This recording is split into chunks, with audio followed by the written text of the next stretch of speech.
9장 17절까지 말씀입니다. 하나님 말씀은 누가복음 9장 12절부터 17절까지 말씀, 신약성경 106페이지입니다. 신약성경 106페이지 누가복음 9장 12절부터 17절까지 말씀 찾으셨으면 제가 봉독하겠습니다. 하나님의 말씀을 전하겠습니다. 날이 저물어 가매 12 사도가 나와 여짜오되 무리를 보내어 두루 마을과 촌으로 가서 유하며 먹을 것을 얻게 하소서. 우리가 있는 여기는 빈들이니이다. 예수께서 이르시되 너희가 먹을 것을 주라 하시니 여짜오되 우리에게 떡 5개와 물고기 2마리 밖에 없으니 이 모든 사람을 위하여 먹을 것을 사지 아니하고서는 할 수 없사옵나이다 하니 이는 남자가 한 5,000명쯤 되밀어라. 제자들에게 이르시되 때를 지어 한 50명씩 앉히라 하시니 제자들이 이렇게 하여 다 앉힌 후 예수께서 떡 5개와 물고기 2마리를 가지사 하늘을 우러러 축사하시고 떼어 제자들에게 주어 무리 앞에 놓게 하시니 먹고 다 배불렀더라. 그 남은 조각을 12바구니를 거두니라. 아멘. 이 시간은 누가복음 82번째 강의가 되었습니다. 너희가 먹을 것을 주라 라는 제목을 가지고 하나님 말씀 증거드렸습니다. 너희가 먹을 것을 주라. 오병이어의 기적사건, 오늘 우리가 그 유명한 오병이어의 기적사건을 살펴봅니다. 오병이어의 기적사건은 성경을 한 번도 읽어보지 않은 불신자들도, 그리고 예배당에 한 번도 출석해 본 적이 없는 불신자들도 오병이어의 사건은 거의 다 알고 있습니다. 그만큼 오병이어의 기적사건은 굉장히 유명한 사건입니다. 오병이어의 기적사건이 어떤 사건입니까? 예수님이 보리떡 5개와 물고기 2마리로 자그마치 성인 남자들만 5,000명, 그리고 애들과 여자들까지 그 수에 포함해서 계산하지 않았기 때문에 여자들과 아이들까지 포함한다면 대략 한 2만 명 정도의 사람들이 이 보리떡 5개와 물고기 2마리로 배를 채웠다는 기적사건이 오늘 본문에 기록되어 있습니다. 이 사건에 대해서 아는 사람들 굉장히 많습니다. 근데 문제가 무엇이냐면, 여러분, 사건을 아는 것과 사건의 의미를 아는 것은 별개 문제입니다. 우리가 지금 착각하는 것이 뭐냐면, 우리는 삶에 관한 철학적인 얘기 잠깐 한다면, 우리가 안다는 것에 관해서 좀 우리가 생각해 볼 필요성이 있어요. 뭐냐면, 우리는 어떤 팩트를 아는 것과 팩트의 의미를 아는 것이 굉장한 괴리가 있다는 걸 우리는 잘 인식을 잘 못합니다. 오병이어의 기적의 사건을 아는 것과 오병이어의 기적의 사건을 통해서 성경의 기자가 무엇을 우리들에게 말해주려고 하는가에 관한 이 교훈적 의미를 아는 사람들은 별로 없습니다. 사건은 많이 아는데 이것을 가져다주는 바른 의미, 이 교훈을 제대로 아는 사람들이 별로 없다는 거예요. 특히 여러분들이 이 오병이어의 기적의 사건이 마태, 마가, 누가, 요한 이 사복음서에 다 기록됐다는 거 여러분 아십니까? 사복음서에 다 기록되어 있어요. 다 기록되어 있는데 특이한 점이 뭐냐면 사복음서에 다 기록되어 있는 이 오병이어의 기적 사건의 의미는 다 다릅니다. 그러니까 오병이어 기적 사건이 마태복음에도 기록되어 있고 마가복음에도 기록되어 있고 누가복음에도 기록되어 있고 요한복음에도 기록되어 있는데 각 그 기록자들이 이 오병이어의 기록을 각 성경에다가 기록할 때는 던지고자 하는 메시지는 완전히 다른 메시지로 기록하고 있다는 사실이에요. 제가 그 부분에서 제가 오늘 시간 잠깐만 설명하고 오늘 본문을 들어가려고 하는데, 마가복음에 관한 부분은 제가 연구가 충분치 않아 제가 확신이 없어서 마가복음은 제가 이런데 빼놓고 설명을 하겠습니다. 근데 마태복음은 오늘 우리가 살펴보는 누가복음에 나오는 메시지하고는 의미가 다릅니다. 마태복음의 문맥적 흐름을 보면 마태복음의 13장에는 하나님 나라에 대한 7가지 비유가 나오고요. 그리고 14장에 오병이어의 기적이 거론되어 있습니다. 마태는 오병이어의 기적을 마태복음 14장에 기록하면서 무엇을 얘기하고자 하냐면 하나님 나라 공동체는 어떤 공동체인가를 우리들에게 얘기하고자 합니다. 하나님 나라 공동체는 어떤 공동체라 얘기하고 싶은 것일까요? 하나님 나라 공동체는 자기의 모든 소유를 팔아 이웃과 나누는 공동체, 서로 공유하는 공동체라는 것이죠. 그래서 이 하나님 나라 공동체의 흐름이 사실은 실제화되어진 것이 사도행전에서 나타나지 않습니까? 사도행전 유무상통에 나타나죠. 그래서 이 하나님 나라 공동체는 바로 이런 것이다. 내 것, 네 것을 서로 따지지 아니하며 서로 자기 것을 공유하는 공동체가 바로 하나님 나라 공동체다라고 하는 것을 얘기하는 거예요. 그래서 마태복음 13장에서는 하나님 나라에 대한 7가지 비유가 나오고, 그래서 13장에서 14장으로 넘어가면서 오병이의 기적이 기록된 이유가 바로 거기에 있습니다. 마가복음은 패스하기로 제가 했고, 그러면 요한복음은 그러면 뭘 얘기하는 것인가? 요한복음 6장에 이 오병이의 기적이 기록되어 있습니다. 요한복음 6장은 오병이의 기록과 아울러서 예수님께서 살리는 것은 영이요 육은 무익하니라 라고 하는 그 위대한 선언을 했던 부분이 바로 요한복음 6장에 나오죠. 그래서 오병이의 기적을 요한복음 6장에서 사도 요한이 기록한 이유는 무엇이냐면, 이 오병이의 기적을 통해서 진정한, 그러니까 예수님이야말로 진정한 생명의 떡 되신다라고 하는 것을 그들에게 얘기해 주고자 하는 것입니다. 같은 오병이어의 기적인데, 오병이어의 기적을 요한복음에서 요한이 그 사건을 기록한 것은 예수님만이 진정한 생명의 떡이라는 거죠. 그래서 광야에서 만나를 먹은 자는 다 죽었지만 내 살을 먹는 자는 어떻게 해요? 살리라 라고 얘기하시는 거예요. 그래서 예수님께서는 오병의 기적 사건 이후에 이 내가 참된 하늘의 만나다라고 하는 얘기를 거론하십니다. 그래서 예수님은 뭐라고 했냐면 모세보다 더 나은 광야의 인도자라는 것을 예수님이 말씀하시는 거예요. 모세가 그들을 광야로 인도하면서 모세에 의해서 주어진 만나를 먹은 사람들 다 죽었지만, 이 광야와 같은 세상에서 나의 인도를 따라 나의 말씀 또는 나의 살과 피를 먹는 자는 영원히 죽지 아니하리라 라고 하는 것을 얘기하기 위하여 오병이어의 기적이 기록되어 있다는 사실입니다. 근데 그럼 누가복음은 그러면 오병의 기적을 통해서 우리에게 뭘 얘기하는 것인가? 누가복음에서 오병이어의 기적은 어떤 의도를 가지고 기록된 것인가? 전체적인 문맥 기조를 흐름을 봤을 때 여러분들 눈치채셨죠? 지난주에 우리 뭐에 관해서 얘기했습니까? 전도에 관해서 얘기했습니다. 그러면 요번에 지금 뭘 얘기하는 거예요? 전도란 이런 것이다 라고 하는 것을 누가는 이 오병이어의 기적을 통해서 우리들에게 얘기해 주고 있습니다. 그러니까 여러분, 우리는 이렇게 생각하죠. 뭐하러 똑같은 얘기를 마태, 마가, 누가, 요한 다 얘기하고 있는가? 라고 하는데 우리는 한 곳만 있으면 될 것 같잖아요. 그렇죠? 4복음서 필요 없는 것 같죠? 그냥 한 복음서만 있으면 될 것 같은데 한 복음서만 있어서 안 되는 이유가 바로 여기 있어요. 동일한 사건을 기술하고 있는 것 같으면서도 사건의 어떤 기술하고 있는 위치, 배치, 자리를 다르게 해서 그것을 어떤 신학적인 메시지를 전달하는 데서 다른 의도를 가지고 있는 거예요. 그래서 우리가 여기서 이 전도가 무엇인지 그 개념을 얘기해 준다는 차원에서 누가복음은 이것을 얘기해 줍니다. 12절 말씀을 한번 다 같이 한번 읽어보실까요? 시작. 날이 저물어 가매 12사도가 나와 여짜오되 우리를 보내어 두루 마을과 촌으로 가서 유하며 먹을 것을 얻게 하소서. 우리가 있는 여기는 빈들이니이다. 아멘. 본절은 지난 시간에 제가 언급했던 것처럼 언급한 헤롯처럼 수많은 무리들도 예수님이 누군가며 예수님을 보기 위해 모인 사람들로 인산인해를 이루고 있습니다. 지난 시간에 우리는 전도가 무엇이라고 했습니까? 전도라고 하는 것은 사람들을 예배당에 끌어안치는 것, 천당 보내는 것, 그게 아니라 그랬죠. 궁극적으로 전도가 뭐라고 누가는 얘기하고 있습니까? 그리스도를 전하는 겁니다. 십자가의 도를 전하는 겁니다. 그래서 궁극적으로 우리가 십자가의 도, 그리스도를 우리가 전함으로 말미암아 사람들이 천국의 소망을 갖는 것은 나쁘지 않지만 천국에만 목적을 두게 하는 것이 아니라 궁극적으로 누구에게 관심을 갖게 돼야 돼요? 그리스도께. 헤롯이 전도를 하는 모습을 보면서 뭘 얘기해요? 그리스도가 어떤 분인가 알고자 하여 그를 만나고자 하더라. 소위 우리가 복음을 전함으로 말미암아 우리가 사람들에게 기대할 만한 것이 무엇이냐 하면 그리스도가 과연 어떤 분이신가에 관해서 알고자 하죠. 그래서 그리스도를 진정으로 만나고자 하는 열망이 있어야죠. 근데 오늘날 우리는 전도의 가장 심각한 이건 아주 치명적인 잘못입니다. 치명적인 문제점이 무엇입니까? 교회를 오래 다녀도 그리고 전도를 한다는 사람도 그렇고 전도를 받았다는 사람도 그렇고 그리스도에 대해서 관심이 없어요. 그리고 그리스도가 어떤 분인지 만나고자 하는 의욕도 없어요. 그들에게 관심이 뭐냐면 천국 가는 것밖에 관심이 없고 예수 믿고 형통하고 잘 먹고 잘 살고 내 인생의 문제 해결되는 것밖에 관심이 없다는 것이 이것이 전도가 잘못됐다는 것이죠. 지난 시간에 누가는 우리에게 그런 부분을 얘기했습니다.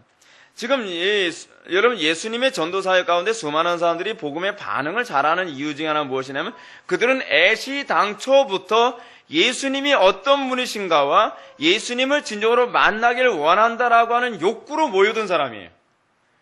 그러니까 여러분 오늘날 교회 안에 사람들이 예배당에 와서도 왜 말씀을 듣는데 관심이 없느냐? 그 이유가 여기 있어요. 예수님 당시에 많은 무리들이 예수님을 찾아온 것과는 완전히 달라요. 오늘날 교회당의 사람들이 와서 어떻게 해요? 정말 그리스도를 만나기 원하고 그리스도를 정말 그리스도의 가르침을 듣길 원하는 사람들이 별로 없다는 것이 문제 아닙니까? 따라서 참된 전도를 통해서 나타나는 현상은 바로 이것입니다. 그런데 예수님이 이렇게 보기 원하여 모인 사람들이 날이 저물도록 말씀을 들으면서 그만 이 배를 졸졸 굶게 생겨버리 말았어요. 이 사람들이 뭐 음식을 싸가지고 온 거 아니고 그렇다고 해서 주변에 뭐 우리나라나 뭐 미국 같은 경우에는 그래도 이 빈들 같은 곳에 주로 뭘 만들어 놓으니까 홈플러스라든지 뭐 이마트 같은 게 있어가지고서 거기서 사면 되겠죠. 근데 여기는 한국이 아니에요. 그리고 21세기가 아니에요. 한 뭐 1세기쯤 되는 때란 말이에요. 그 당시에 이 빈들이라고 하는 이 말이 빈들로 번역을 했는데 영어 성에서는 데저트라고 번역을 해서 사막이에요, 사막. 그러니까 여러분 이 사람들이 지금 어디서 설교를 들었는지 아시죠? 광야라고 하는데 사막 같은 곳이거든요. 그 뜨거운 햇빛이 내려쪼이고 여러분 상상해 보십시오. 여러분 그런 데서 설교를 몇 시간 듣겠습니까? 배가 이렇게 굶어가면서 듣겠습니까? 근데 거기서 그 사람들은 배를 굶어가면서 뜨거운 햇빛이 내려쬐는 이 사막, 이 광야에서 예수님의 말씀을 듣느라고 시간 가는 줄 몰랐다는 거예요. 근데 여기서 우리는 뭘 보게 됩니까? 광야에서 40일간 유리 방황하던 이스라엘 백성들을 떠올리게 되는 거죠. 실제로 그걸 떠올리기 위해서 이 부분이 기록된 거예요. 예수님의 12 제자들은 이렇게 광야에서 저녁 늦게까지 말씀을 듣기 위해 모여있는 무리를 바라보면서 순간적으로 지금 시간 보니까 6시가 넘어서 7시, 8시쯤 다 돼간다. 그러니까 이제 어떻게 합니까? 제자 중에 좀 빠릿빠릿한 제자 하나가 예수님께 딱 와서 귀뜸으로 얘기하는 거죠. 예수님, 큰일 났습니다. 지금 무리들이 한 2만 명쯤 되는데 이 사람들 지금 먹일 수가 없습니다. 이 사람들 돌려보내십시오. 그래서 알아서 주변에는 슈퍼마켓 들려서 빵을 사 먹든 오징어를 뜯어 먹든 알아서 하게 하십시오. 뭐 이렇게 얘기를 하는 겁니다. 그래서 오늘 말씀 보면 뭐라고 얘기합니까? 무리를 보내어 두루 마을과 촌으로 가서 유하며 먹을 것을 얻게 하소서라고 말합니다. 그런데 여러분 이렇게 얘기하게 되면 일반적으로 제자들은 어떻게 반응이 나올 거라고 생각합니까? 그러니까 우리가 이 신앙생활에서 항상 나타나는 하나님과 우리의 관계 차이가 무엇이냐면 항상 우리는 하나님께 우리가 예상한 반응이 나오길 바란다는 게 문제예요. 그렇죠? 여러분들은 어떻게 생각합니까? 여러분들 신앙생활에서 하나님, 제가 이런 상황이니까 당연히 이렇게 해 주셔야 되겠죠? 근데 하나님 그렇게 해 주십니까? 그렇게 안 해주죠. 하나님 제가 요즘 뭐 건강도 안 좋으니까 이런 상황에서 이런 도움을 좀 주셔야 되겠습니다. 경제적으로 좀 도움을 주셔야죠. 근데 그렇게 안 하신단 말이에요.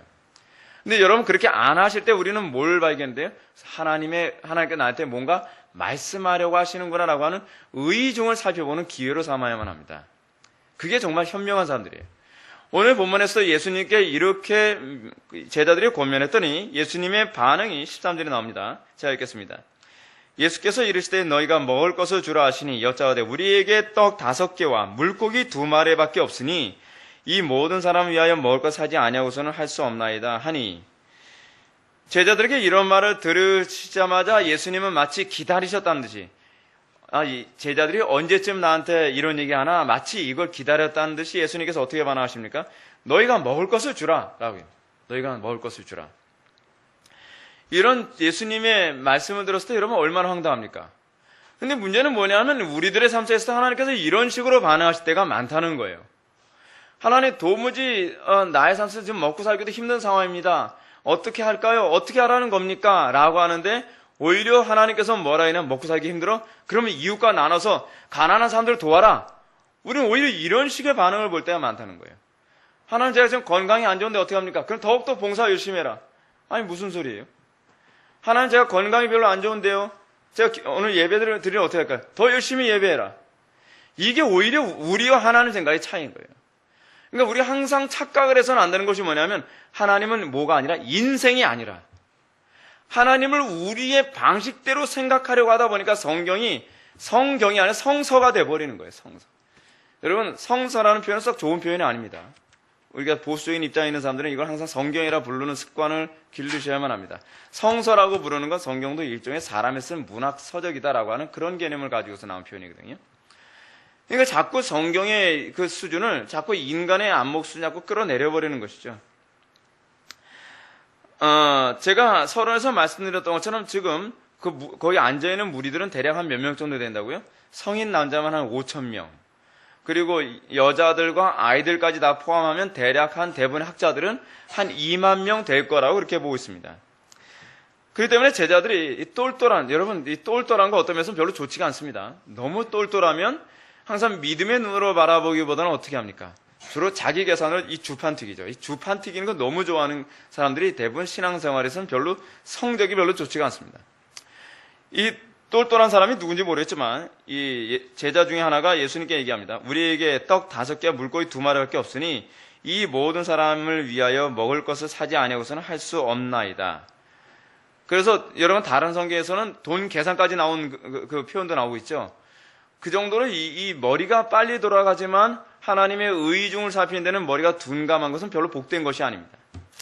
이렇듯 오병이의 기적이 인간의 상식으로는 도무지 납득될 수 없기 때문에 천주교에서는 이 사건을 기적 사화로 보지 않습니다. 이 사건을 굉장히 감동적인 사랑이라는 개념으로 풀어갑니다. 2009년 1월 1일 아마 중앙일보에서 그러니까 신년을 딱 맞아야 되면은 성직자들 같은 사람한테 신년 할애식으로 뭐 좋은 얘기 하나 해주십시오, 뭐 덕담식으로 좋은 얘기 해달라고 이제 그런 걸 요청하는 것 같아요.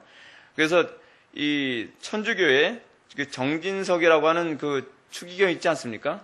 정진석 추기경한테 좋은 덕담 하나 좀 얘기해 주십시오 하면서 이제 인터뷰를 한 것 같습니다. 인터뷰를 했는데 이 인터뷰라는 가운데 추기경이 이 오병이의 기적을 잠깐 거론합니다.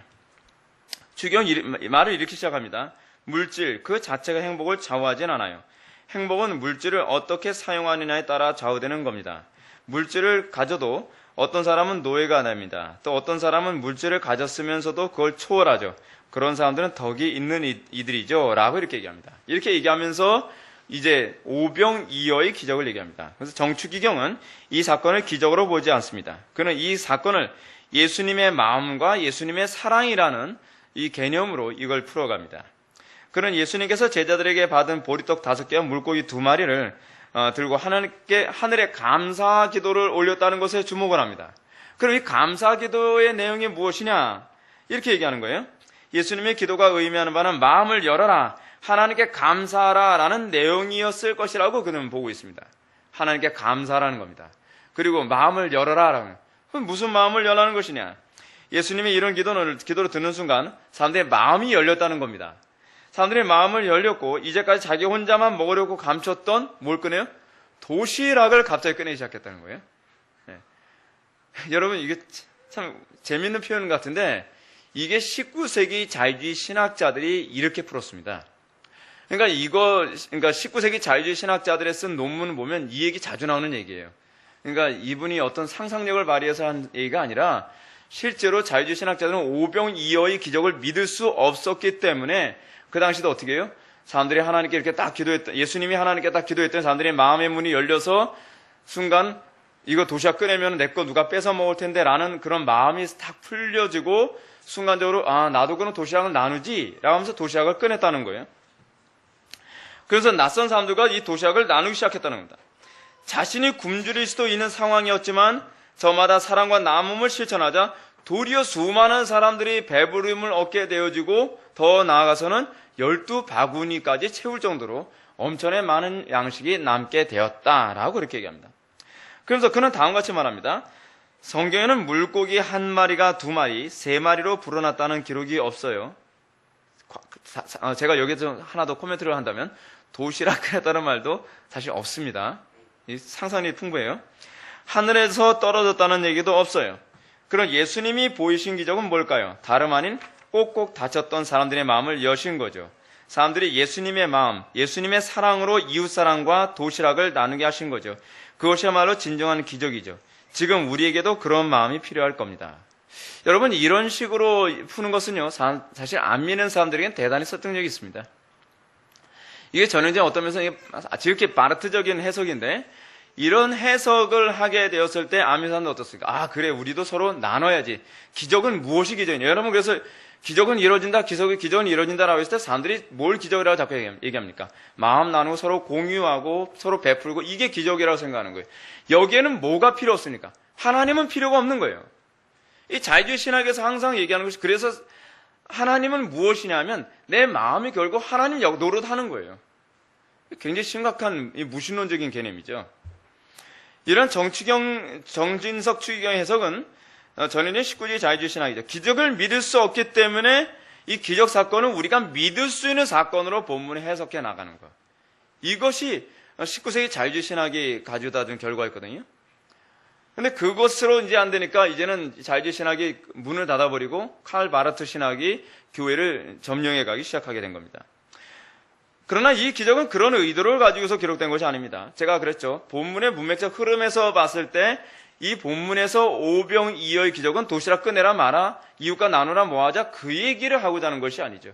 오히려 이 부분과 관련해서 교훈을 주고자 하는 부분은 오히려 마태복음에서 이 오병이의 기적을 그런 식으로 다루고 있거든요. 그러면 이 누가복음에서는 이 오병이의 기적을 통해서 우리에게 뭘 얘기하는 것인가? 이 기적은 오히려 예수님이 하나님이심을 말해주는 것입니다.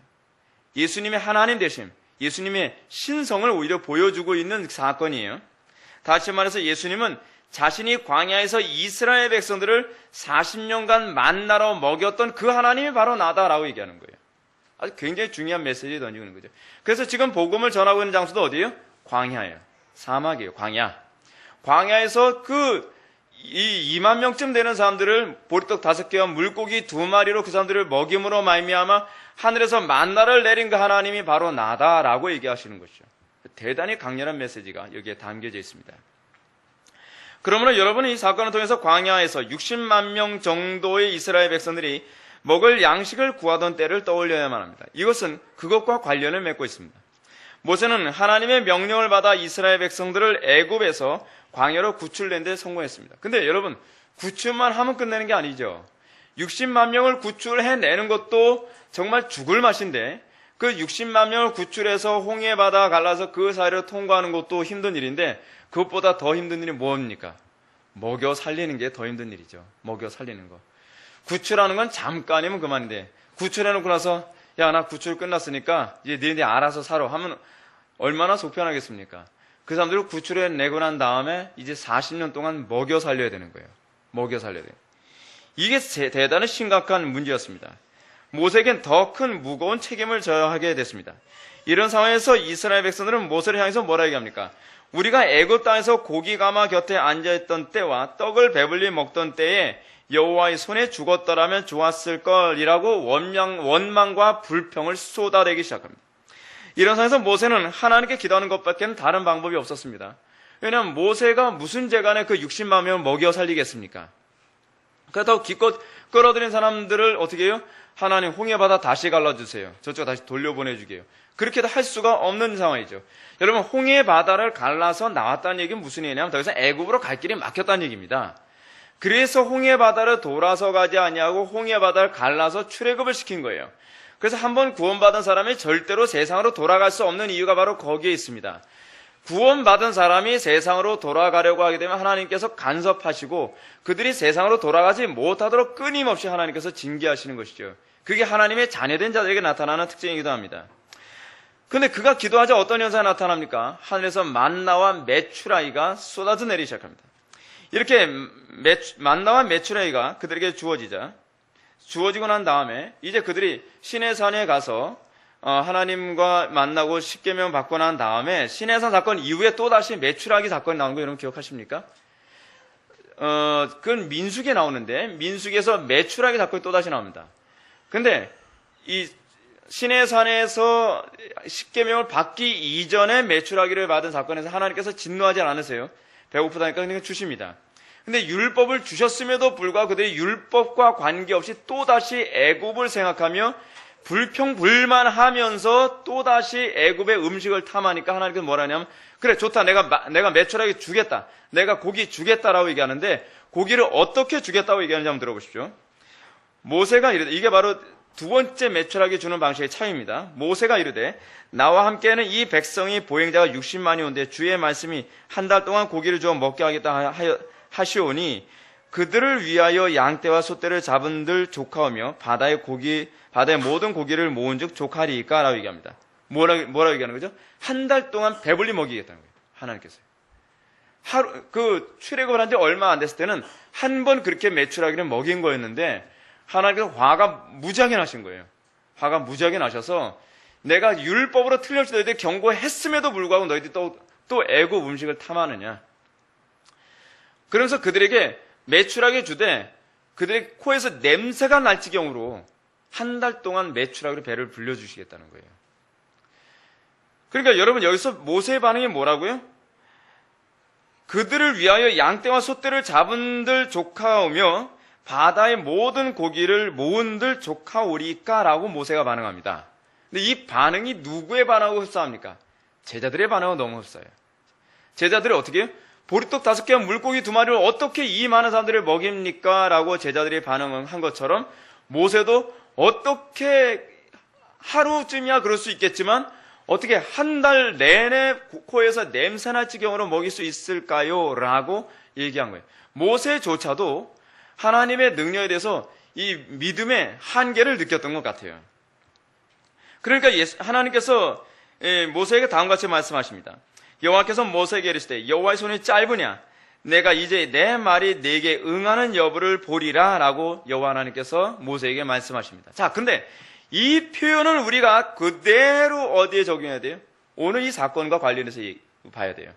즉 예수님께서는 예수님의 12제자들에게 동일한 메시지를 던지고 있다는 느낌이 들지 않습니까?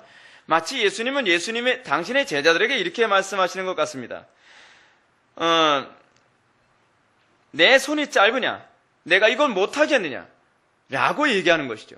그래서 예수님은 자신이 광야에서 이스라엘 백성들을 매출하기로 한 달 동안 먹이는 것조차도 전혀 거부감이 없고 힘들어하지 않았던 그 여호와가 바로 나다라고 하는 것을 예수님께서 그들에게 얘기해주고 있는 것입니다. 그래서 지금 예수님은 당신의 메시아 되심만이 아니라 당신의 여호와 하나님 되심을 그대로 얘기하고 있습니다. 사랑하는 성도 여러분, 우리는 여기서 누가가 독자들에게 무엇을 말하려고 하는지를 알아야만 합니다. 그것은 전도가 무엇인가 하는 것입니다. 전도란 우리가 생각하는 것처럼 우리 것으로 광야와 같은 세상에 살아가는 사람들을 먹이는 것이 아닙니다. 우리가 전도를 착각하는 게 바로 그거예요. 전도를 우리는 자꾸 내 힘과 내 지혜와 내 방법, 그러니까 내가 가지고 있는 재능과 능력이 얼마 정도밖에 안 되냐면 여러분들이 인정해야 될 게 이거예요. 보리떡 5개와 물고기 2마리 정도밖에 안 되는 거예요. 근데 우리는 그거 가지고 누굴 전도할 수 있을 거라고 생각해요. 그걸 가지고 누구를 변화시킬 수 있을 거라고 생각해요. 그러지 말라는 거예요. 누가는 여기서 얘기하는 게 그겁니다.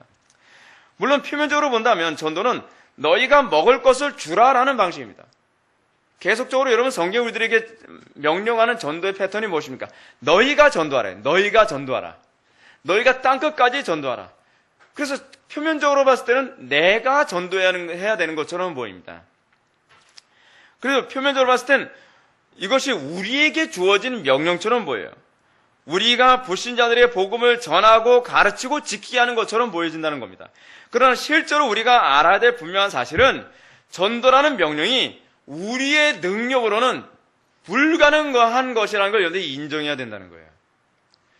오늘날 우리가 전도를 시작하는 데 있어서 초보부터 잘못되어 있는 것이 무엇이냐면 내 힘으로 전도가 가능할 거라 자꾸 생각을 하는 거예요. 그러니까 어떤 문제가 발생하냐면 내 힘으로 가능한 것이 전도라고 생각하는데 내 힘으로 전도가 안 되니까 어떻게 합니까? 복음의 메시지를 자꾸 교활하게 바꿔버리는 거죠. 십자가를 전하면 사람들이 복음을 안 받아들이죠. 십자가를 전하는 거야말로 마치 보리떡 5개와 물고기 2마리로 2만 명을 먹이는 것처럼 말도 안 되는 사건이에요. 이게요, 사실은. 십자가의 복음을 전한다는 것이. 그러니까 우리가 복음을 전할 때 십자가를 빼버리죠.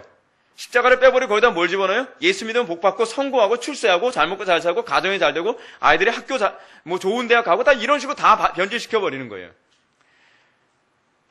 우리가 전도를 내 힘으로 하는 것이라 자꾸 생각하니까 어떻게 합니까? 어찌하든지 사람들 더 많이 예배당에 끌어들이게 하기 위해서 드레스티아스다, 알파다 이런 걸 자꾸 만들고 또 교회 안에 들어오는 사람들에게 자꾸 현상금 걸듯이 뭐 전도 많이 하면 뭐 상품 주고 뭐 하고 권력으로 억지로 사람들이 교회당에 참석하도록 만들고 육군 장교들 같은 경우에는요. 그걸 자꾸 전도라고 생각하는 거예요. 그거 아니라는 거죠. 전도라는 명령이 우리에게 주어진 능력으로는 도무지 불가능한 것이라는 것을 누가는 우리에게 얘기하고자 하는 것입니다. 마치 보리떡 5개와 물고기 2마리로 2만 명의 배를 채울 수 없는 것과 같은 거예요. 우리의 능력으로 죽어가는 영혼들의 배를 채울 수가 없어요. 우리의 미약한 능력으로는 전적으로 타락한 사람들을 회개케 하거나 그들로 하여금 신의 형상에 참여하게 할 수가 없다는 거예요. 누가는 예수님의 전도 가르침과 아울러서 오병이어의 기적사건을 배치해 놓음으로써 전도라고 하는 것이 전적인 하나님의 능력적인 일로만 가능한 일이라는 것을 소위 수신자들에게 그대로 강렬하게 전달해주고 있는 것입니다. 그러나 오늘 우리는 전도를 오병이어처럼 미약한 우리 힘으로 감당할 수 있는 것처럼 착각합니다. 아니 오히려 내가 하나님 노릇하려 합니다. 내 힘으로 사람들을 변화시키려고 하다 보니까 심리학까지 동원하는 것입니다. 내 힘으로 사람들을 변화시키려고 하려고 하다 보니까 자꾸 별 이상한 수단과 방법이 자꾸 들어가는 것입니다. 하나님께서 우리들에게 전도를 명령하실 때 에스당초부터 뭐라고 얘기하는 겁니까? 전도는 너희들의 힘으로는 안 되는 것이 정상이다라고 얘기하는 거예요. 마치 제자들이 보리떡 5개와 물고기 2마리로 2만 명을 먹일 수 없는 것이 정상인 것처럼 말이죠. 그러므로 오늘날 전도가 안 된다라고 얘기하는데 전도가 안 된다기보다는 전도를 잘못하고 있다는 말이 더 정확한 표현입니다. 전도를 잘못하고 있는 겁니다. 전도가 지금이 안 되는 시대가 아니라 전도를 하나님의 능력이 아닌 우리의 방법으로 하기 때문에 안 되는 거예요. 우리 힘으로 전도하라는 것은 마치 뭐와 같다고요? 보리떡 5개와 물고기 2마리로 2만 명을 먹이려는 태도와 똑같은 어리석은 태도라는 것이죠. 그러면 누가는 전도를 어떻게 해야 한다고 가르치는 것이겠습니까? 14절부터 16절 말씀을 한번 보시겠습니다. 이는 남자가 한 5,000명쯤 되밀어라. 제자들에게 이르시되 때를 지어 한 50명씩 앉히라 하시니 제자들이 이렇게 하여 다 앉힌 후 예수께서 떡 5개와 물고기 2마리를 가지사 하늘을 우러러 축사하시고 떼어 제자들에게 주어 무리 앞에 놓게 하시니. 아멘. 예수님께서 왜 50명씩 이렇게 모아서 앉히셨는가? 별로 중요한 얘기 아닙니다. 그냥 무질서해질까봐 그렇게 앉힌 겁니다. 생각해 보십시오. 여러분, 소위 보리떡 5개와 물고기 2마리를 예수님이 뜯어서 나눠주는데 나눠주는 사람은 몇 명 안 되는데 이 2만 명 된 사람이 저마다 서로 먹겠다고 몰려들면 그 좀 심각해지죠. 거기서 밟혀 죽는 아이들도 생길 수도 있을 겁니다. 아주 굉장히 불상사가 일어날 수 있어요. 그래서 예수님께서는 50명씩 앉도록 하신 거예요. 질서정연하게 음식을 먹을 수 있도록. 여기에 큰 의미를 부여하는 사람 만나지 않도록 주의하시기 바랍니다. 간혹가다 여기 50이란 뭔데? 뭐 이렇게 얘기하는 사람을 만날 수 있어요. 그거 큰일 납니다. 그런 의도 별로 없습니다. 여기서 우리가 관심을 가져야 될 첫 번째 장면은 예수님께서 떡 5개와 물고기 2마리를 가지사 하늘을 우러러 축사하셨다는 사실입니다. 보리떡 5개와 물고기 2마리 자체는 아무런 신비가 없으나 하나님께 기도함으로 말미암아 평범한 보리떡 5개와 물고기 2마리가 2만 명을 먹일 수 있는 진료가 됐다는 얘기예요. 굉장히 중요한 얘기입니다. 두 번째로 우리가 관심을 가져야 될 것은 예수님께서 직접 무리들에게 나눠주신 것이 아니고 그 양식을 떼어 제자들에게 나눠주도록 하셨다는 사실입니다. 제자들은 예수님으로부터 받아서 무리들에게 나눠주셨습니다. 여기에 전도의 비밀이 숨겨져 있습니다. 전도란 무엇입니까? 우리 별 볼 일 없는, 저희 오병이어처럼 별 볼 일 없는 능력이 하나님께 기도했을 때에, 하나님께 은혜와 긍휼을 구했을 때에 별 볼 일 없는 달란트, 별 볼 일 없는 말재주, 별 볼 일 없는 그런 능력, 별 볼 일 없는 인간관계의 능력이 엄청난 능력을 발휘하게 된다는 거예요. 중요한 건 하늘로부터 우리가 은총을 부여받는 것이 중요하다는 것입니다. 그러면 평범했던 보리떡 5개와 물고기 2마리가 2만 명을 먹이는 것처럼 우리의 평범한 능력이 영혼을 살리고 그리고 영혼으로 하여금 하나님의 형상에 참여케 하는 놀라운 역사로 변화된다는 거예요. 우리가 착각해서는 안 되는 게 뭐냐면 내가 말주변이 좋아서 그 사람 변화시켰다. 그렇게 생각하지 마세요. 내가 인간관계 좋아서 사람들을 많이 끌어들여서 앉혔다. 그렇게 생각하지 말라는 거예요. 오히려 내 말재주와 내 인간관계와 내 처세술로 사람들을 많이 예배당에 끌어들이는 사람들, 오히려 그 사람들이 문제를 많이 일으켜요.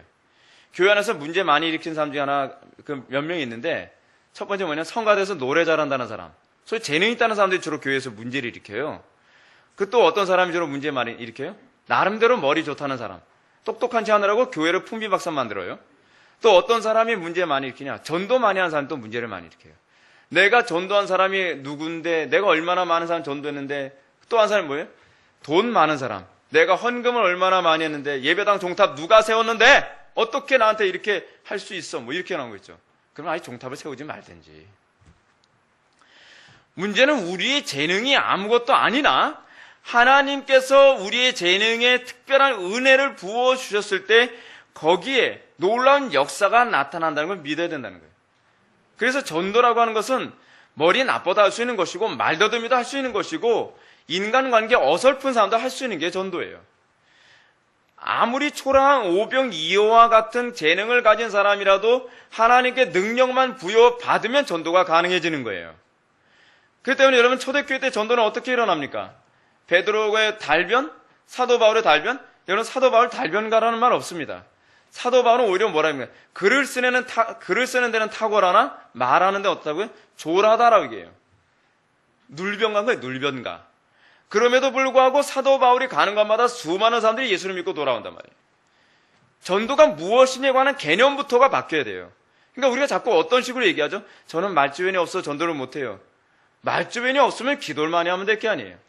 저는 사람들 사귀는데 좀 능력이 없어요. 그러니까 기도하라는 거예요. 그래서 누가복음에서 우리에게 얘기하는 이 전도에 관한 개념은 바로 그거라는 거예요. 오병이어처럼 별 볼 일 없는 그것에도 하나님께서 은혜를 부어주시니까 이 평범한 것이 비범해지더라는 겁니다. 그거를 통하여 2만 명을 먹였던 것처럼 오늘날 이 시대의 교회가 정말 수많은 영혼들을 예수를 믿고 돌아오게 만들 수 있는 힘은 오로지 하나님께 능력을 구하는 것 밖에는 없다는 것입니다. 이것이 오늘날 전도가 잘못되어 가고 있는 전형적인 모습이에요. 이런 사실을 우리는 제자들에게도 사도행전에서 볼 수 있었던 것뿐만 아니라 18세기 최고의 전도자로 불렸던 요한 웨슬리에게도 우리는 그것을 발견해야 됩니다. 요한 웨슬리가 어땠습니까? 그는 인디안 선교라는 데서 철저히 실패하고 온 사람입니다. 그 사람은 한 사람의 회심자도 얻지 못하고 완전히 패배자의 마음을 가지고 돌아오던 사람이었습니다. 그러다 그가 어떻게 됐습니까? 그가 올드 스케일에서의 엄청난 성령 체험을 하고 그의 모든 말주변과 그의 모든 재능에 성령의 부어주심을 경험하고 나자 그가 가는 곳마다 하루에도 수만 명이 예수를 믿고 돌아오는 역사가 나타났습니다. 비포와 애프터가 분명하지 않습니까? 그가 하나님을 의존하기 전에는 그는 한 사람의 회심자도 얻을 수 없었던 사람이었습니다. 그러나 그의 모든 재능이 하나님께 바쳐지고 하나님께서 그 능력의 은혜를 부어주시자 그 능력은 평범함에서 비범함으로 바뀝니다. 그가 가는 곳마다 수많은 사람들이 회심하고 주께로 돌아오게 됩니다. 동시대에 같이 사역을 했던 조지 휘필드는 그가 하나님께 그 능력을 부여받고 그의 탁월한, 그의 물론 웅변술이 뛰어났다고 하지만 그 뛰어난 웅변술만으로 그렇게 된 것이 아니라 그의 웅변술에 하나님의 성령의 기름 부으심이 있게 되어지자 어떤 역사가 나타났습니까? 마이크도 없이 설교하던 그 시대에 10만 명이 회개하는 놀라운 역사가 나타났다는 사실입니다. 이런 일은 한국교회에서도 계속 있었습니다. 한국 초대교회 당시에 얼마나 많은 사람들이 부족한 지식에도 불구하고 여러분 한국 초대교회는 정말 지식이 부족했습니다. 신학 서적도 구하기 힘들었고 성경 하나 구하기도 힘든 때였으니 오죽했겠습니까? 그런 때였음에도 불구하고 그들이 하나님의 신에 붙들리자 완전히 요원의 불길처럼 수많은 사람들이 예수를 믿고 돌아오는 그런 놀라운 역사가 나타났습니다. 그래서 평양을 뭐라고 부를 정도였어요? 제2의 예루살렘이라고 부를 정도로 엄청난 기독교의 전성기를 불러오게 되었습니다. 오늘날 기독교의 전성기가 마치 옛날이요라고처럼 여겨지는 이유가 무엇이냐면 우리는 너무 우리의 능력을 신뢰하고 있다는 것이 문제입니다. 우리는 오늘날 우리의 말주변을 너무 신뢰하고 우리는 우리의 지식을 너무나 신뢰하고 우리는 우리의 재력을 너무 신뢰합니다. 오늘날 교회는 돈이 많아서 전도가 안 됩니다. 오늘날 교회는 사람들이 너무 많이 배워서 전도가 안 되는 것 같아요. 오늘날 전도가 안 되는 또 다른 문제 중에 하나는 사람들이 너무나 잘나서 전도가 안 되는 것 같습니다. 하나님의 능력만 의존해야만 합니다. 우리의 재능과 우리의 지식과 우리의 능력이 마치 오병이어처럼 가당치도 않다는 것에 대한 실질적 자각이 필요합니다. 그리하여 우리는 하나님의 능력과 은총을 의존하여, 그래서 마치 예수님께서 오병이어를 하늘에 축사하시고 하나님께 기도했던 것처럼 우리의 재능을 하나님께 써달라고 하나님께 긍휼을 구하며 그 우리의 재능에 성령의 부어주심이 있고 난 다음에 비로소 이 나라와 이 민족의 복음으로 완전히 뒤집히는 놀라운 역사가 나타날 겁니다. 캠퍼스가 뒤집히기 위해서 필요한 것은 여러분들이 교리를 얼마나 많이 배우냐에 있지 않습니다. 여러분들이 얼마나 많은 암기력을 가지고 많은 교리를 암기했냐에 있지 않습니다. 중요한 것은 여러분들의 능력이 하나님께 드려진 바 되어지고 그 재능과 능력이 하나님의 신성의 은총의 부어짐을 경험하느냐 그렇지 못하느냐가 있습니다. 오늘날 캠퍼스 전도는 거기에 필요합니다. 그러나 우리는 거기에 그런 하나님의 능력을 의존하기보다는 더 비싼 악기를 의존하고 더 탁월한 말재주를 의존하고 더 탁월한 지성을 의존하면서 더 많은 대학생들을 얻을 수 있을 것이라 생각합니다. 그러나 그 결과 오늘날 한국교회는 더 많은 대학생들을 교회에서 잃어버렸습니다. 오늘날 젊은 청년들이 교회에서 한 몇 %밖에 안 된다고 합니까? 한 2%밖에 남지 않았다고 합니다. 이유가 뭡니까? 왜 한국교회가 이토록 초라해지고 말았습니까? 그 이유는 한국교회가 언제부터인가 하나님의 능력을 의존하는 데 인색해졌기 때문에 그렇습니다. 기도는 마치 무식하고 별 볼 일 없는 사람들만 하는 것처럼 알고 있습니다. 근데 맞는 얘기예요. 우리 모두가 사실은 무식하고 별 볼 일 없는 존재거든요. 차이는 뭐냐면 인식하느냐 인식하지 못하느냐 차이뿐입니다. 우리 자체가 오병이어밖에 되지가 못합니다. 근데 우리가 대단한 존재라고 생각하면서 그리고 교회가 재산이 많아서 의리의리해지고 돈으로 사람들을 마치 사올 수 있는 것처럼 생각되면서 전도의 능력이 사라지고 만 것입니다. 그래서 오늘날 기독교 위기는 오병이어와 같은 초라한 재능을 가지고 여전히 수만 명을 먹일 수 있다고 착각하는 이 착각으로부터 벗어나지 못한다는 데 있습니다.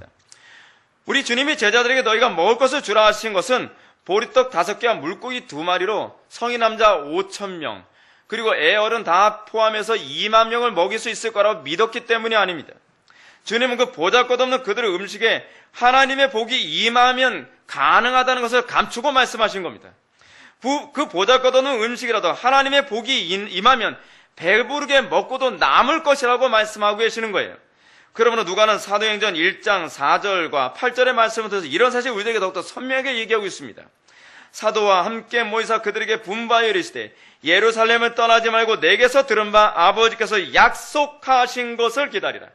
오직 성령이 너희에게 임하시면 너희가 권능을 받고 예루살렘과 온 유다와 사마리아와 땅끝까지 이르러 내 증인이 되리라. 증인되는 것에 전제가 있어요. 약속한 성령을 받는 거예요. 약속한 성령을 받기 전에는 전도하러 나가지 말라는 거예요. 약속한 성령이 임하면 너에게 권능이 임하는데 그러나면 땅끝까지 복음을 증거할 수 있을 거라고 예수님께서 말씀하고 계시는 것입니다. 이것이 누가가 일관성 있게 전도에 관하여 우리들에게 얘기하는 바입니다. 누가복음은 항상 전도할 때 사도들이 기도하고 나갔다는 것에 주로 많은 초점을 두고 얘기하고 있습니다. 사도들이 항상 기도의 처소를 찾았다는 것을 얘기하고 있습니다. 그래서 누가복음에서 주로 많이 나타나고 있는 표현이에요. 다른 복음서에는 그 부분이 별로 나타나질 않아요. 그렇습니다. 우리 주님은 모든 시대의 교회들에게 전도라는 지상 명령을 주셨지만 그 명령은 초라한 우리의 재능을 의존하여 그 일을 하라고 얘기하는 것이 아닙니다. 믿음이란 말도 안 되는 재능으로 무모하게 세상 향해 뛰어드는 것이 아닙니다. 믿음이란 주님과 연합하는 거예요. 주님과 연합하여 주님 안에서 이 모든 일이 가능하다는 것을 고백하는 것이 믿음이지, 믿음이라는 것을 잘못 이해해가지고 그래 주님께서 전하라고 했으니까 나는 할 수 없지만 주님은 할 수 있어, 기도도 안 하면서 마구잡이로 뛰어드는 게 그게 믿음이 아니에요. 그건 무모함이에요. 여러분, 우리가 믿음이 잘못 정의됐을 때 어떤 현상이 나타납니까? 그래 성경에서 예수님이 무리를 걷었으니까 나도 무리를 걸어야 된다? 그게 믿음이 아니죠. 그걸 무모함이라고 얘기하죠. 성경이 우리들에게 기도하지 않고서 내 재능, 초라한 재능이라도 무조건 전도하면 다 된다라고 얘기하는 것을 믿음이라고 얘기하고 있지 않습니다. 그걸 오만함이고 그걸 교만함이라고 얘기합니다. 사람들이 그걸 구분하지 못합니다. 예수님께서 제자들에게 뭐라고 명령하셨죠? 성령이 임하시기 전에는 예루살렘을 떠나지 말라고 하셨습니다. 무조건 전도만 하면 된다는 게 아니에요. 우리가 하늘로부터 오병이어와 같은 무가치한 재능에 복이 부어지길 기도하라는 겁니다. 그리고 난 후에 우리는 주님께서 베풀으신 빵을 나눌 때 비로소 놀라운 기적이 나타나는 것입니다. 우리가 이웃과 나눠야 되는, 우리가 이 세상의 죄인들과 나눠야 되는 빵은 내가 가지고 있는 재능이 아닙니다. 하나님으로부터 복을 부여받은, 그래서 예수님으로부터 다시 건네받은 그 빵을 전했을 때에 2만 명을 먹이고 그것도 남아서 12광주를 채울 수 있게 되는 것입니다. 오늘 보면 17절은 이런 사실을 다음 같은 말로 요약해 줍니다. 먹고 다 배불렀더라. 그 남은 조각을 12바구니를 거두니라. 다 배불렀더라. 마치 부흥기 때를 보는 것 같지 않습니까? 별 볼 일 없는 D.L. 무디같이 지식도 없고 말주변도 없는 별 볼 일 없는 사람이 그의 재능이 성령님께 붙잡힌 바 되어 주의 말씀을 주로부터 넘겨받은 그 떡덩어리를 사람들과 나누기 시작하자 다 배부르게 되는 것입니다. 부족하고 연약한 것은 중요하지 않습니다. 중요한 것은 성령님께 더 의존하며 그리스도로부터 그 떡을 부여받아 이웃과 나눌 때에 다 배부르고 그것도 남아서 12광주를 채우게 되는 놀라운 역사가 나타날 거라는 사실입니다. 사랑하는 성도 여러분, 오늘날 우리가 진정으로 하나님 앞에 회개해야 될 분이 무엇입니까? 그것은 우리 자신에 대한 지나친 신뢰입니다. 우리는 우리의 모든 것이 하나님으로부터 은혜를 받지 않고서는 결코 우리는 한 사람도 먹이기에도 버거운 보리떡 5개와 물고기 2마리로 그쳐버릴 거라는 것을 기억해야만 합니다. 우리에게 필요한 것은 하나님의 은혜입니다. 우리는 하나님께서는 미련한 자를 들어서 지혜로운 자를 부끄럽게 할 것입니다. 하나님께서는 약한 자를 들어서 강한 자를 꺾으실 것입니다. 이것이 하나님께서 우리들에게 약속하는 바입니다. 그러므로 우리가 이 마지막 때를 살아가면서 우리가 더욱더 하나님께 의존할 것은 더욱더 성령님을 의존하고 더욱더 기도하며 하나님으로부터 우리의 모든 재능이 하나님께 쓰임받기를 소망하는 것입니다. 하나님께 드려지는 것입니다. 그리하여 하나님으로부터 다시 받은 그 떡덩이를 나눌 때 이 시대가, 이 어둠으로 가득한 시대가 다 배부르고 그리고 남아서 12광주를 채우는 놀라운 역사가 나타날 것을 믿으시기 바랍니다. 다 같이 기도하시겠습니다. 거룩하시고 자비로우신 하나님 아버지, 오늘날 이 시대의 교회의 위기는 교회가 너무나 하나님 없이도 예수 믿는 사람들을 만들 수 있을 것이라고 믿는 교만함이 있는 줄 압니다. 아버지 하나님, 우리 속에 있는 모든 교만함을 제거해 주시고 우리에게서 전도가 제대로 일어나지 못하는 가장 중요한 원인이 나의 교만함이 있음을 고백하게 하여 주시며 우리가 하나님으로부터 우리의 재능을 우리가 하나님께 올려드리고 다시 그리스도의 손을 통하여 우리의 재능이 분배되었을 때에 이 세상이 배부르고 이 세상이 하나님의 영광을 찬미게 될 것을 소망케 하여 주옵소서. 예수님의 거룩하신 이름으로 기도 올렵나이다.